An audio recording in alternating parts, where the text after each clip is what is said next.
Hello everyone, welcome to new session में आप लोग का स्वागत है। अभी हम लोग देखने वाले हैं एचसीएफ और एलसीएम से रिलेटेड क्वेश्चन। ठीक है, क्वेश्चन पे आते हैं। पहला क्वेश्चन क्या है? वह सबसे छोटा कौन सा अंक है जिसे 12, 15, 20 और 54 से विभाजित करने पर 8 शेषफल बचे?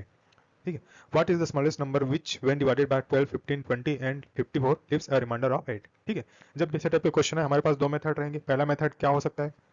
जो भी ऑप्शन गिवन है वहाँ पे हम क्या करें, ये जो नंबर है 12, 15, 20 और 54 को डिवाइड करें और सभी में एक ऐसा ऑप्शन मिलेगा जहाँ पे हमें 8 जो है शेषफल मिलेगा। एक अलग रास्ता क्या हो सकता है, ये जो गिवन जो नंबर है 12, 15, 20 और 54, इसका हम क्या करें, एलसीएम निकाल लें। एलसीएम निकालने के बाद 8 जोड़ देंगे। ठीक है, ये 8 क्यों जोड़ेंगे?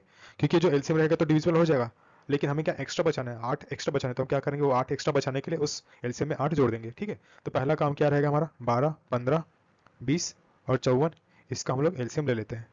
ठीक है, तो एलसीएम लेते क्या है, 2 6 के 12, ये 15 हो जाएगा, 10 और यहाँ पे 27 हो जाएगा। और 2 से भाग दे देंगे, क्या हो जाएगा, 2 3 अच्छा है, ये 15 हो जाएगा, 5 हो जाएगा और 27।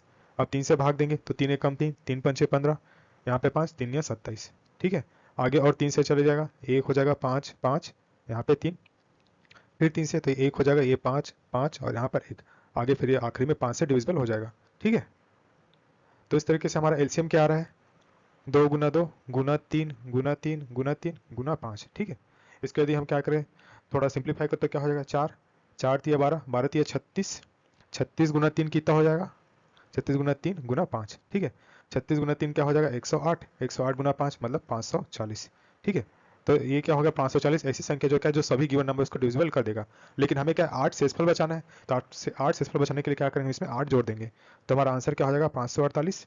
ऑप्शन ए हमारा राइट आंसर हो जाएगा। ठीक है, ये क्वेश्चन आ रही रेवेन्यू इंस्पेक्टर के एग्जाम में आया है 2018 में।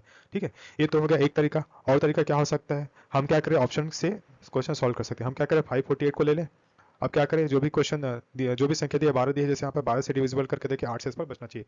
तो क्या हो जाएगा, 12 चौके 48। ठीक है, 48 वो करेंगे तो क्या बच जाएगा हमारे पास में, 6 बच जाएगा, तो से 60 हो जाएगा, तो 12 पंचे 60 हो जाएगा, तो क्या बचेगा, 8 से इस पर बचेगा।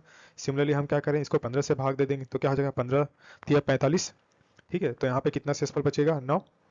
और क्या 15 6 का 90, तो यहाँ पे फिर से अगेन 8 शेषफल बचेगा। सिमिलरली यहाँ पे क्या 5 4 8 है, यदि मैं इसको 20 से भाग दूँ तो भी क्या हो जाएगा, 20 दूनी 40, बचे कितना 14 और 8, तो 20 सत्ते 140, 140 में 148 घटाएंगे, 148 में 140 घटाएंगे तो 8 शेषफल बचेगा। ठीक है, सिमिलरली 54 के लिए भी सेम चीज़ हो जाएगा। ठीक है, यहाँ पर तो क्लियरली विजिबल है, 8 रिमाइंडर होगा। तो इस तरीके से हम क्या बिना इस तरीके से बिना एलसीएम निकाले भी क्वेश्चन को कर सकते हैं। होप आपको ये मेथड समझ में आया होगा। अगले क्वेश्चन पे आते हैं। यहाँ पर क्या निम्नलिखित में से वह छोटी से छोटी कौन सी संख्या है जिसे 6, 9, 15, 18 से विभाजित करने पर प्रत्येक स्थिति में 4 शेष रहे? अगेन ये सेम पिछले क्वेश्चन जैसे ही है। ठीक है, तो यहाँ पे क्या है, क्वेश्चन क्या क्या है, 6, 9, 15 और 18। ठीक है, अभी क्या हमने क्या एलसीएम कैसे निकाला था, एलसीएम हमने क्या फैक्टराइज करके निकाला था। अभी हम लोग क्या करते हैं, एक थोड़ा सा अलग ट्रिक लगाते हैं। हम लोग क्या करेंगे, जो चारों संख्या इसमें जो सबसे बड़ी संख्या क्या 18, हम लोग 18 का पहाड़ा यहाँ पर लिख लेंगे। 18 हो जाएगा, 18 36, 54, 18 चौक 72, 95। ठीक है, अब क्या करेंगे, जो बाकी जो संख्या है इनको हम क्या करूंगा, डिवाइड करके देखेंगे। जो संख्या पूरा पूरा डिविजिबल हो जाएगा वो संख्या हमारा एलसीएम हो जाएगा। जैसे मैं 18 की बात करूं तो 6 के पहाड़ा में 18 आता है, 9 के पहाड़ा में भी 18 आता है, लेकिन 15 के पहाड़ा में 18 नहीं आता है, तो ये हमारा एलसीएम नहीं होगा। सिमिलर 36 की बात करूं तो 6 और 9 के पहाड़ा में तो आता है, लेकिन 15 के पहाड़ा में 36 नहीं आता है, तो ये भी नहीं हो सकता। 54 के लिए भी सेम केस होगा, 72 के लिए भी सेम केस। 90 ऐसा नंबर होगा जहाँ पे क्या है, मतलब जो कि क्या है 6, 9, 15 और 18 सभी के पहाड़ा में आता है, तो हमारा एलसीएम क्या आ जाएगा, 90 आ जाएगा। हमें क्या है, प्रत्येक स्थिति में 4 शेषफल बचाना है। ठीक है, हर स्थिति में 4 शेषफल बचाए तो इसमें क्या हम 4 जोड़ देंगे, तो हमारा राइट आंसर क्या हो जाएगा, 94। ऑप्शन सी हमारा राइट आंसर हो जाएगा इस क्वेश्चन के लिए। होप आपको ये तरीका समझ में आया होगा।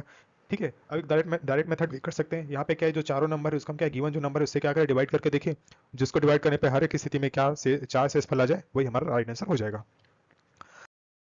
आगे बढ़ते हैं। वह छोटी से छोटी संख्या कौन सी है जिसे क्रमशः 14, 16, 20 से भाग देने पर प्रत्येक शेषफल क्रमशः 9, 11 और 15 बचे? ठीक है, तो यहाँ पे भी वही चीज, 14, 16, 20 से भाग देने पर हर टाइम क्या है, 9, 11 और 15 शेषफल बचे। यहाँ पे क्या इसका हम लोग एलसीएम निकालेंगे। ठीक है, तो यहाँ पे हम 2 से भाग कर, 2 सत्ते 14, 2 अट्ठे 16, यहाँ पे 10 हो जाएगा, फिर 2 से चले जाएगा 7 हो जाएगा, 4 हो जाएगा, यहाँ पे 5, फिर 2 से चले जाएगा 7, 2, 5, फिर 2 से करेंगे तो क्या आ जाएगा यहाँ पर 7, 1 और 5। ठीक है, तो ये हो गया। अब क्या है, यहाँ पे 5 और 7 है, तो एक बार 5 से भाग देंगे और एक बार 7 से भाग देंगे, तो इस तरीके से पूरा हो जाएगा फैक्टराइज। अब क्या है, इसको एलसीएम निकाल लेते, तो एलसीएम क्या है, 2 गुना 2, 2 की घात क्या है यहाँ पर 4 है, 5 की घात 1 और 7 की घात 1 है। ठीक है, तो 2 की घात 4 मतलब क्या हो जाएगा, 2 की घात 4 मतलब 16 हो जाएगा, 16 गुना 5 गुना 7, तो क्या 16 पंचे 80 होता है, 80 गुना 7 करूंगा तो क्या हो जाएगा 560 हो जाएगा। ठीक है, अब देखिए हमें क्या बोला है क्वेश्चन में, हर टाइम में क्या है 9 शेषफल बचे कब, जब 14 से भाग दे, 11 शेषफल बचना चाहिए कब, जब हम लोग 16 से भाग दे, और 15 शेषफल बचे कब, जब हम लोग 20 से भाग दे। ठीक है, तो इसका हम और कैसे लिख सकते हैं, 14 में क्या करेंगे 9 को घटाएंगे, सिमिलरली 16 में क्या करेंगे 11 घटाएंगे, और 20 में हम क्या करेंगे 15 घटाएंगे। सभी को हम क्या क्या घटा देते हैं, और एक हमको यूनिक चीज देखने को मिलेगी, सभी में घटाने पे हमको क्या 5 देखने को मिलेगा। ठीक है, ये जो 5 है इसको हम क्या करेंगे, जो हमारा एलसीएम है यहाँ पर हम क्या करेंगे माइनस कर देंगे। ठीक है, तो क्या हो जाएगा 560 माइनस 5, 560 माइनस 5 मतलब क्या 555। ठीक है, ऑप्शन बी हमारा राइट आंसर हो जाएगा इस क्वेश्चन के लिए। होप आपको ये तरीका समझ में आया होगा। आगे आते हैं, सबसे छोटी संख्या क्या है जिसको 6 5 4 से विभाजित करने पर शेषफल क्रमशः 3 2 1 प्राप्त हो। ये सिमिलरली पिछले क्वेश्चन जैसा ही है, यहाँ पे क्या 6 5 4, इसका हमको क्या करना है एलसीएम लेना है। ठीक है, तो 6 5 और 4 का एलसीएम क्या हो जाएगा, ठीक है यहाँ पे हो सकता है 60 हो जाएगा। ठीक है, 6 5 4 का एलसीएम। अब देखिए हमें क्या करना है, 6 से भाग दे तो शेषफल कितना बचना चाहिए 3 बचना चाहिए, 5 से भाग दें तो शेषफल कितना बचना चाहिए 2 बचना चाहिए, 4 से भाग दे तो शेषफल 1 बचना चाहिए। ठीक है, तो यहाँ पर यूनिक चीज फिर से देखने को मिल रही है, हर एक कंडीशन में यहाँ पर 3 बच रहा है। हम क्या करेंगे ये 3 हम यहाँ पर माइनस कर देंगे। ठीक है, तो 60 में हम 3 माइनस करेंगे तो क्या आ जाएगा 57। ठीक है, ऑप्शन सी हमारा राइट आंसर हो जाएगा इस तरीके से। तो इस तरीके से हम लोग क्वेश्चन को बेहद ही आसानी से कर लेंगे। अगले क्वेश्चन पे आते हैं, यहाँ पर क्या 1000 पेन और 910 पेंसिल विद्यार्थियों में इस प्रकार बांटना है कि प्रत्येक विद्यार्थी को समान संख्या में पेन और समान संख्या में पेंसिल मिले, बताइए अधिकतम कितने विद्यार्थी होंगे। यहाँ पर देखिए 1000 एक क्या है पेन है और 910 हमारे पास में पेंसिल है। ठीक है, अब हमें क्या है प्रत्येक विद्यार्थियों को समान संख्या में पेन और समान संख्या में पेंसिल बांटना है, तो विद्यार्थियों की अधिकतम संख्या निकालनी है। जब भी हमारे टाइप के ऐसे क्वेश्चन है तो इस क्वेश्चन में हमको ये कहना ये चाह रहा है कि भाई तुम लोग एचसीएफ निकाल लो और आंसर ले आओ। ठीक है, तो हम लोग क्या करेंगे 1001 और 910 का हम क्या करेंगे एलसीएम निकालेंगे। इस 910 को क्या मैं क्या लिख सकता हूँ 13 सत्ते 91 और 10 लिख सकता हूँ, हाँ कि नहीं। ठीक है, ये 1001 है, इसका मैं क्या करता हूँ 13 से डिवाइड कर देता हूँ, तो 13 से डिवाइड कर दूंगा तो क्या हो जाएगा 13 सत्ते 91, 9 बचेगा, फिर 13 सत्ते 91। ठीक है, मतलब ये 13 बार भाग चले गया 170 है। इस 70 को क्या लिख सकता हूँ 7 गुना 11 लिख सकता हूँ, तो यहाँ पे 7 गुना 11 मैंने लिख लिया। ठीक है, अब हम क्या करते हैं एचसीएफ फाइंड करने की कोशिश करते हैं। तो एचसीएफ यदि मैं ध्यान से देखूँ तो क्या क्या दिख रहा है, जो दोनों हाईएस्ट कॉमन मल्टीपल, ठीक है ऐसा कॉमन हाईएस्ट कॉमन फैक्टर, ऐसा फैक्टर जो कि क्या दोनों में अवेलेबल हो हाईएस्ट हो। जैसे यहाँ पर देखो 13 मुझे दोनों में देखने को मिल रहा है और 7 भी मुझे दोनों में देखने को मिल रहा है। ठीक है, तो हमारा एचसीएफ क्या आ जाएगा 13 गुना 7, 13 गुना 7 मतलब क्या है 91। ठीक है, 91 हमारा राइट आंसर हो जाएगा, ऑप्शन बी हमारा राइट आंसर हो जाएगा इस क्वेश्चन के लिए। होप आपको ये तरीका बेहद ही आसानी से समझ में आया होगा। आगे बढ़ते हैं, ऋषिक के पास 40 सेंटीमीटर और 48 सेंटीमीटर लंबे 2 रिबन है, उसे एक उपहार को सजाने के लिए बराबर टुकड़ों में काटना है। रिबन की वह सबसे लंबी लंबाई क्या है जिससे वह काट सकती है ताकि कोई रिबन व्यर्थ ना बचे। ठीक है, ऋषिक के पास क्या है 40 सेंटीमीटर और 48 सेंटीमीटर के क्या है 2 लंबे रिबन है, और हमको इस रिबन को इस तरीके से काटना है कि हमको क्या है काटने के बाद में कोई भी जो रिबन है वेस्ट ना हो। ठीक है, तो यहाँ पे कहना है चाह रहे हैं कि भाई आप लोग क्या करो एसएफ निकालो। इस क्वेश्चन में भी हमको एसएफ निकालना, एसएफ मतलब क्या हाईएस्ट कॉमन फैक्टर। ठीक है, तो 40 को क्या लिख सकता हूँ मैं 5 गुना 8, 5 अट्ठे 40। सिमिलरली 48 को क्या लिख सकता हूँ मैं 6 गुना 8। ठीक है, तो हाईएस्ट कॉमन फैक्टर क्या दिख रहा है दोनों में 8 दिख रहा है। ठीक है, तो 8 हमारा क्या हो जाएगा राइट आंसर हो जाएगा, ऑप्शन बी हमारा राइट आंसर हो जाएगा इस क्वेश्चन के लिए। इस तरीके से इस क्वेश्चन को बेहद आसानी से कर लेंगे। आगे बढ़ते हैं, यहाँ पे क्या है 3 पृथक मात्रों में दूध और पानी का मिश्रण क्रमशः 496 लीटर 408 लीटर 713 लीटर है। सबसे बड़ा मापने वाला फ्लास्क जो सभी अलग अलग मात्राओं को सही मापन कर सकता है कितने आयतन का होगा ये हमें बताना है। ठीक है, यहाँ पे क्वेश्चन में कहना ये चाह रहे हैं हमारे पास में क्या है 496 लीटर 408 लीटर और 713 लीटर के हमारे पास में क्या है दूध और पानी के मिश्रण है। हमको क्या सबसे बड़ा मापने वाला फ्लास्क चाहिए जो क्या है जो सभी अलग अलग मात्रा को सही तरीके से माप सके, वो हमें बताना है।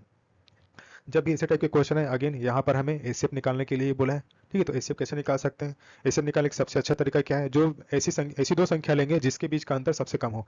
जैसे यहाँ पे देखो 496 और 408 के बीच मुझे क्या है अंतर सबसे कम देखने को मिलेगा। ठीक है, तो दोनों के बीच में अंतर कितने का है 88 का अंतर है। ठीक है, अब देखिए ये 88 क्या है एसीएफ हो सकता है, यदि 88 496 का एसीएफ होगा तो पूरा पूरा डिविजिबल कर लेगा, यदि नहीं होगा तो डिविजल नहीं कर पाएगा। ठीक है, तो हम क्या करते हैं 496 को डिवाइड करके देखेंगे 88 से। ठीक है, इस 88 को क्या लिख सकता हूँ मैं 8 गुना 11 लिख सकता हूँ। मैं क्या करता हूँ सबसे पहले 11 से डिवाइड करके देखता हूँ, तो क्या हो जाएगा 11 चौक 44, 5 बचेगा 56 आएगा। ठीक है, तो ये तो डिविजिबल नहीं है, मतलब 88 तो नहीं होगा। ठीक है, अब क्या करते हैं एक बार 8 से डिवाइड करके देखते हैं। 8 से यदि हम डिवाइड करें तो क्या हो जाएगा 8 से तो ठीक है चलो ये डिविजिबल हो सकता है, लेकिन 713 8 से डिविजिबल नहीं होगा। ठीक है, तो इस कंडीशन में क्या है हमारा एचसीएफ ना तो 8 हुआ ना तो 11 हुआ ना तो 88 होने वाला है। ठीक है, तो इस कंडीशन में जब भी हमारे पास में कोई भी एचसीएफ नहीं होता है तो इस कंडीशन में हमारे पास केवल एक ही एचसीएफ बचता है, वो क्या होता है एक। नंबर 1 हमारा क्या एचसीएफ होता है, जिसका कोई नहीं होता उसका भगवान होता है, सबका मालिक एक, ठीक है, इसलिए हमारे पास में क्या एचसीएफ एक हो जाएगा। तो इस क्वेश्चन का राइट आंसर क्या हो जाएगा, ऑप्शन ए 1 लीटर इस क्वेश्चन का राइट आंसर होगा। आगे बढ़ते हैं। एक व्यक्ति को पेट्रोल के 403 लीटर, डीजल के 465 लीटर तथा मोबिल ऑयल के 496 लीटर को एक दूसरे के साथ मिलाए बिना पूर्णतः समान माप के डिब्बों में इस प्रकार भरने की प्रत्येक डिब्बा पूरा भर जाए, ऐसे कम से कम कितने डिब्बों की हमें जरूरत होगी, ये हमें बताना है। ठीक है, यहाँ पे भी सेम चीज पिछले क्वेश्चन के जैसा बोल रहा है, इनडायरेक्टली बोल रहा है कि भाई आप लोग क्या करो, एसीएफ निकाल दो, उत्तर ले आओ, 2 नंबर ले आओ। ठीक है, हम क्या करेंगे, एसीएफ निकालेंगे। अब हम ऐसा नंबर चुनेंगे जिसके बीच में क्या अंतर हमको काफी कम मिले। जैसे मैं बात करूँ 496 और 465 की, दोनों के बीच का जो गैप है वो काफी कम है कंपेयर टू दिस। ठीक है, इसलिए क्या हम यहाँ पर डिफरेंस निकाल लेते हैं। यहाँ पर डिफरेंस निकाल लेते तो क्या हो जाएगा, यहाँ पर 1 का अंतर आ जाएगा और यहाँ पे 3। ठीक है, तो हमारा एचसीएफ क्या होगा, या तो 31 होगा या तो उससे कोई अलग वैल्यू। ठीक है, ऐसी वैल्यू जो क्या है 31, जिसको मैं क्या करूं, ऐसी संख्या हो सकती है जिसको गुना करने पर मुझे 31 मिले। लेकिन यहाँ पे देखो 31 क्या है, प्राइम नंबर है। ठीक है, तो इसका आंसर मोस्ट प्रोबेबली क्या होने वाला है, 31 होने वाला है। ठीक है, तो ऑप्शन ए हमारा राइट आंसर हो जाएगा। एक बार चेक कर लेते हैं 31 क्या तीनों को डिविजिबल कर पा रहा है कि नहीं कर पा रहा है। 403 डिवाइडेड बाय 31, इसको बात करूँ तो क्या एक बार में पूरा पूरा चले जाएगा, तो 9 बचेगा, 3 आएगा तो 93, तो 3 बार में क्या कंप्लीटली डिविजल हो जाएगा। सिमिलरली 465 है, इनको मैं क्या करता हूँ 31 से डिवाइड कर देता हूँ, तो क्या हो जाएगा, एक बार में पूरा पूरा चले जाएगा। ठीक है, उसके बाद क्या बचेगा, 15 बचेगा, और 5 चिपका देंगे तो 155, तो क्या 5 से डिविजिबल हो जाएगा। सिमिलरली क्या है 496 है, इसको हम 31 से डिवाइड करेंगे तो क्या हो जाएगा, एक बार तो पूरा पूरा चले जाएगा, उसके बाद क्या बचेगा 15। ठीक है, यहाँ पे 400 सॉरी फिर से कर लेते हैं, 31 में माइनस कर देता हूँ तो क्या हो जाएगा, ये 8 हो जाएगा, यहाँ पे 18 हो जाएगा, और फिर यहाँ पे 6, तो 6 से डिविजिबल करने पे क्या कंप्लीटली डिविजिबल हो जाएगा। मतलब क्या 31 इसने क्या किया, तीनों नंबर को डिविजिबल कर दिया, मतलब हमारा जो आंसर था सही था, ऑप्शन इस क्वेश्चन का राइट आंसर हो जाएगा। आगे बढ़ते हैं। वह महत्तम संख्या ज्ञात कीजिए जिससे 323 और 1057 को भाग देने पर 8 और 7 शेषफल आए। ठीक है, यहाँ पे क्या करना है, हमको क्या बड़ी संख्या बतानी जिसको क्या जिससे 323 और 1057 को भाग दे तो 8 शेषफल बचे और एक बार 7 शेषफल बचे। तो हम क्या करें, जितना नंबर शेषफल मतलब क्या होता है, वो नंबर एक्स्ट्रा है, हम क्या करते हैं उतना नंबर घटा देते हैं। तो 323 में क्या करते हैं 8 घटा देते हैं, और 1057 में हम क्या करते हैं 7 घटा देते हैं। ठीक है, 1057 में हम 7 घटाएंगे तो क्या हो जाएगा 1050। सिमिलरली यहाँ पर हम घटाएंगे 323 में 8 घटाएंगे तो क्या हो जाएगा 315 हो जाएगा। ठीक है, तो ये हो गया। अब हमें क्या करना है, एचसीएफ निकाल महत्तम संख्या, तो अब क्या करते हैं दोनों संख्याओं का एचसीएफ निकाल लेते हैं। 315 को मैं क्या ले सकता हूँ, फैक्टराइज कर लेते हैं इसको। सिमिलरली क्लियरली दिख रहा है 3 से डिविजिबल है, तो 3 ने कम 3 0 और 3 पंचे 15, और क्या 3 से डिविजिबल हो जाएगा, तो और कर लेते हैं 3 तीनों 3 पंचे 15 35 है, इसको क्या 5 और 7 लिख सकता हूँ। ठीक है, तो 315 के लिए क्या आ गया, 3 गुना 3 गुना 5 और गुना 7। सिमिलरली 1057 के लिए कर लेते हैं, 1050 के लिए सॉरी, इसके लिए क्या हो जाएगा 2 से डिविजल कर देते हैं, तो क्या है 5 2 और यहाँ पे 5। अब किससे कर सकते हैं हम इसको, 5 से और कर सकते हैं, 5 से करके देखते हैं तो क्या हो जाएगा 5 इनका 5 0 5 पंचे 25। इस 105 को और क्या ले सकता हूँ मैं, फिर से 5 से डिविजल हो जाएगा, 5 दूनी 10।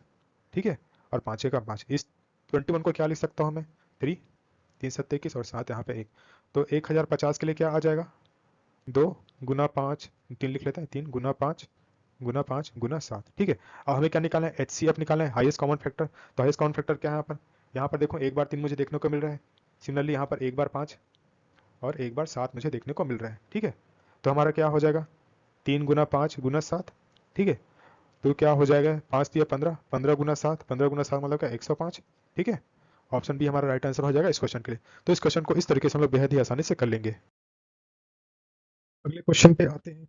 यहाँ पर क्या बोला है, न्यूनतम अंक जिससे 1470 को विभाजित करने से एक पूर्ण वर्ग प्राप्त होगा वह क्या है, ये हमें बताना है। ठीक है, जब भी ऐसे टाइप के क्वेश्चन आए तो हमें क्या करना है, 1470 इसको हम क्या करें फैक्टराइज कर लेते हैं। ठीक है, फैक्टराइज करेंगे तो क्या हो जाएगा 2 से डिवाइड कर देते हैं, 2 सत्ते 14, फिर यहाँ पे 35 हो जाएगा। अब क्या 3 से जा पाएगा क्या, 3 से चले जाएगा, 3 से कर लेते हैं, तो 3 एकम 3 सॉरी 3 दूनी 6 हो जाएगा, एक बचेगा, 3 चौके 12 3 पंचे 15। अब देखिए यहाँ पर क्या और 3 से जा सकता है क्या, नहीं जा पाएगा, 5 से कर लेते हैं, 5 चौका 20 5 नहीं 45। ठीक है, और क्या है ये 7 गुना 7 हो जाएगा। ठीक है, अब देखिए 1470 को मैं क्या ले सकता हूँ 2 गुना 3 गुना 5 गुना 7 गुना 7। ठीक है, मुझे क्या इसको पूर्ण वर्ग बनाना है, कंप्लीट स्क्वायर बनाना है, परफेक्ट स्क्वायर बनाना है। ठीक है, परफेक्ट स्क्वायर बनाने के लिए क्या की संख्या से विभाजित करें, तो मैं सबसे पहले क्या करूंगा जो पेयर है उसको मैं छोड़ दूंगा, जैसे यहाँ पर देखिए 2 बार 7 है, इसको मैं छोड़ दूंगा। इसके बाद देखिए 2 3 5 ये तीनों क्या है सिंगल है, अकेले अकेले। मैं क्या करता हूँ 1470 को इन्हीं जो 2 गुना 3 गुना 5 इससे मैं क्या करता हूँ डिवाइड कर देता हूँ, तो क्या है जो संख्या जो है परफेक्ट स्क्वायर बन जाएगा। ठीक है, तो मैं क्या करता हूँ इसको भाग कर देता हूँ किसी से 2 गुना 3 गुना 5 से। ठीक है, तो क्या हो जाएगा कट जाएगा तो क्या बचेगा आखिर 49। 49 क्या परफेक्ट स्क्वायर है, ठीक है। तो हमने क्या किया यहाँ पर 2 गुना 3 गुना 5 मतलब 5 10 10 दिया 30। 30 से मैंने क्या किया संख्या को भाग दे दिया, जिससे क्या है जो संख्या जो है परफेक्ट स्क्वायर बन गया। तो हमारा राइट आंसर क्या हो जाएगा, ऑप्शन डी इस क्वेश्चन का राइट आंसर हो जाएगा। होप आपको समझ में आया होगा। अगले क्वेश्चन पे आते हैं। यहाँ पर क्या बोला है 3 5 15 18 20 और 24 से पूरी पूरी विभाजित होने वाली सबसे छोटी वर्ग संख्या ज्ञात करो, ठीक है। यहाँ पे भी सेम चीज हमको क्या इसको फैक्टराइज करना है। तो क्या है 3 है 5 है 15 18 20 और 24 है। इसको क्या करते हैं हम लोग फैक्टराइज करते हैं। सबसे पहले 2 से भाग देंगे, 5 15 2 नहीं 18 हो जाएगा, ये 10 हो जाएगा और ये 12 हो जाएगा। फिर से 2 से भाग देंगे तो ये 3 हो जाएगा, ये 5 15 9 5 यहाँ पे 6। फिर 2 से चले जाएगा तो 3 हो जाएगा, ये 5 5 9 5 और यहाँ पे 3। अब क्या करते हैं 3 से भाग दे देते हैं, 3 एक कम 3, ये 5 5 हो जाएगा, 3 थिया 9 5 और यहाँ पर 1। फिर 3 से भाग चले जाएगा तो यहाँ पे क्या है 1 5 5 1 5 और यहाँ पर 1। अब क्या है यहाँ पर 5 से डिविजिबल हो जाएगा, ठीक है। तो सभी संख्या यहाँ पर क्या है कंप्लीट हो गई। अब देखिए तो इसको मैं क्या लिख सकता हूँ 2 गुना 2 गुना 2, 3 क्या है 2 बार है और गुना 5 है। मुझे क्या करना है सबसे छोटी वर्ग संख्या पूरी पूरी विभाजित होने वाली सबसे छोटी वर्ग संख्या बनानी है, ठीक है। तो मैं सबसे पहले क्या करूंगा पेयर ढूंढूंगा। पेयर कहाँ पे मुझे मिल रहा है 2 और 2 का पेयर मिल रहा है, 3 और 3 का पेयर मिल रहा है, ठीक है। अब मुझे किसका किसका पेयर नहीं मिला है, ये सिंगल 2 और ये सिंगल 5 का मुझे पेयर नहीं मिला है, ठीक है। अब क्या करता हूँ ये 2 और 2 को एक साथ लिख देता हूँ, 3 और 3 को एक साथ लिख देता हूँ और यहाँ पे क्या 2 गुना 5 है, इसका पेयर नहीं है। यदि पेयर नहीं है तो मैं क्या करता हूँ इन्हीं जो सेम संख्या उससे मैं गुना कर देता हूँ। 2 गुना 5 से मैं क्या करता हूँ गुना कर देता हूँ। अब क्या पेयर बन जाएगा, इस 2 का दो से पेयर बन जाएगा, इस 5 और इस 5 का आपस में पेयर बन जाएगा। अब देखिए अब क्या कंप्लीट परफेक्ट स्क्वायर बन जाएगा, ठीक है। अब क्या है संख्या को मैं आपस मल्टीप्लाई कर लेता हूँ तो क्या हो जाएगा 2 दूनी 4 4 तिया 12 12 तिया 36, ठीक है। यहाँ पे 10 हो गया, यहाँ पर 10, ठीक है। तो 10 गुना 10 मतलब 100 हो गया, मतलब क्या आ जाएगा 3600, ठीक है। ऑप्शन डी हमारा राइट आंसर हो जाएगा इस क्वेश्चन के लिए। होप आपको इस क्वेश्चन समझ में आया होगा। Okay, that's it for today. Hope आपको आज का वीडियो अच्छा लगा होगा। यदि आपको आज का वीडियो अच्छा लगा तो चैनल को लाइक शेयर और सब्सक्राइब जरूर कीजिएगा। Thank you, have a good day.